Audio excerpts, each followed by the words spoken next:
বন্ধুরা, গত বেশ কিছু বছর ধরে ভারতীয় দলের জন্য ট্রফির খরা চলছিল।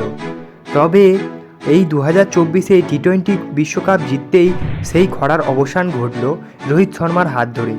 তবে রোহিত শর্মা এখনও পর্যন্ত ওডিআইয়ের কোনো ট্রফি নিজের হাতে তুলতে পারেননি। গত 2023-এর বিশ্বকাপের ফাইনালে একটা লজ্জাজনক হার পেয়েছিল অস্ট্রেলিয়ার কাছে রোহিত বাহিনী। আর সেই হার কাটিয়েই 2024-এ টি-20 বিশ্বকাপে দুরন্ত প্রদর্শন করল আমাদের ভারতীয় দল। তবে রোহিত এবং বিরাটের রিটায়ারমেন্টের আগেই ট্রফিতে হাত দেওয়ার একটা বড়সড় সুযোগ চলে এসেছে, কারণ আগামী 2025-এই রয়েছে চ্যাম্পিয়ন্স ট্রফি এবং যেটি হতে চলেছে পাকিস্তানে। আর ইতিমধ্যে বেশ বড়সড় জলঘোলাও হয়ে গিয়েছে যে ভারত পাকিস্তানের চ্যাম্পিয়ন্স ট্রফি খেলতে যাবে না। তাই হয়তো চ্যাম্পিয়ন্স ট্রফিটি হতে চলেছে হাইব্রিড মডেলেই। এই নিয়ে এখনও পর্যন্ত বিতর্ক রয়েছে, কিন্তু সেটা তো গেল অন্য কথা। এখন বড় মুদ্রা হচ্ছে চ্যাম্পিয়ন্স ট্রফির জন্য ভারতীয় দলের স্কোয়াড কেমন হতে চলেছে। আর এই উদ্বিগ্নের কারণ হলো শ্রীলঙ্কার বিরুদ্ধে একটা লজ্জাজনক হার পেয়েছে নতুন কোচ গৌতম গম্ভীরের ভারতীয় দল। আর সেই জন্য ভারতীয় ম্যানেজমেন্টের মাথা ব্যথা বাড়ছে যে কোন স্কোয়াড এবং কোন প্লেয়িং 11 নিয়ে চ্যাম্পিয়ন্স ট্রফির জন্য পাকিস্তানে যেতে চলেছে ভারত। আর তার পাশাপাশি এই বছর আর একটাও ওডিআই ম্যাচ খেলতে পাবে না ভারতীয় দল। এবার 2025-এর ফেব্রুয়ারি মাসের 6, 9 এবং 12 তারিখে 3টি মাত্র ওয়ানডে সিরিজ খেলবে ইংল্যান্ডের সামনে ভারতীয় দল। তাই ভারতের হাতে বেশি সময়ও নেই এবং বেশি ম্যাচও নেই কোন দলকে নির্বাচন করা হবে চ্যাম্পিয়ন্স ট্রফির জন্য। আর এটাই নিয়েই চলছে বড়সড় চর্চা।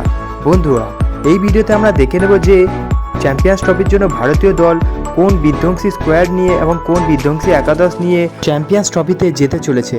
বন্ধুরা, তাই ভিডিওটি তোমরা শেষ পর্যন্ত দেখো এবং তোমরা যদি আমার চ্যানেলে নতুন হয়ে থাকো এবং ভবিষ্যতে ক্রিকেট রিলেটেড তথা ইন্ডিয়ান ক্রিকেটের সমস্ত নিউজ সবার আগে বাংলায় পেতে চাও, তাহলে চ্যানেলটিকে অবশ্যই করে দাও সাবস্ক্রাইব।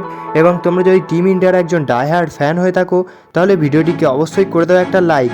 চলো ভিডিওতে আগে যাওয়া যাক। বন্ধুরা, অবশ্যই ভারতীয় দলের হাতে বেশি সময় নেই। আর তার পাশাপাশি নতুন কোচ গৌতম গম্ভীর এখনও পর্যন্ত ভারতীয় দলকে নিয়ে সেইভাবে প্রতিদ্বন্দ্বিতা করতেও পারছে না এবং শ্রীলঙ্কার বিরুদ্ধে সিরিজও হেরে গিয়েছে। তবে ভারতীয় দলে রোহিত শর্মা এবং বিরাট কোহলি যেহেতু এখনও সামনে থেকে নেতৃত্ব দেওয়ার জন্য এগিয়ে থাকবেন, তাই ভারতীয় দলের কাছে সেইভাবে মাথা ব্যথার কোনো কারণ আসছে না। আর তার পাশাপাশি কিছুদিন পর থেকেই অস্ট্রেলিয়া এবং ইংল্যান্ডের বিরুদ্ধে টেস্ট সিরিজও খেলতে চলেছে ভারত। আর সেখানে ভারতীয় দলের ফর্ম যদি চলে আসে, তাহলে গৌতম গম্ভীরের কাছে খুব একটা চিন্তার কিছু বিষয় থাকবে না। তাই বন্ধুরা, দেখে নেওয়া যাক এক ঝলকে চ্যাম্পিয়ন্স ট্রফির জন্য ভারতের সম্ভাব্য একাদশ। ব্যাটসম্যানদের তালিকায় থাকতে চলেছেন রোহিত শর্মা, শুভমান গিল সহ অধিনায়ক হিসাবে, বিরাট কোহলি, শ্রেয়াস আইয়ার, কেএল রাহুল, ঋষভ পান্ট এবং রিয়ান পরাগ ও যশস্বী জয়সওয়ালের মধ্যেও একজন, কারণ রিয়ান পরাগ বল হাতেও শ্রীলঙ্কার বিরুদ্ধে উইকেট নিয়েছিল। তাই গৌতম গম্ভীরের মাথায় রিয়ান পরাগকে নিয়েও চিন্তা থাকবে।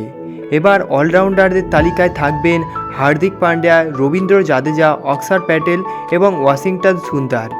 এর পাশাপাশি বোলারদের তালিকায় থাকতে চলেছে কুলদীপ যাদব, জশপ্রীত বুমরা, মোহাম্মদ সিরাজ, হর্ষদীপ সিং এবং মোহাম্মদ শামি যদি চ্যাম্পিয়ন্স ট্রফি পর্যন্ত ফিট হয়ে যায়, তাহলে দলে অবশ্যই তিনি থাকতে চলেছেন। বন্ধুরা, এটাই হতে চলেছে আইসিসি চ্যাম্পিয়ন্স ট্রফি 2025-এর ভারতীয় দলের সম্ভাব্য স্কোয়াড।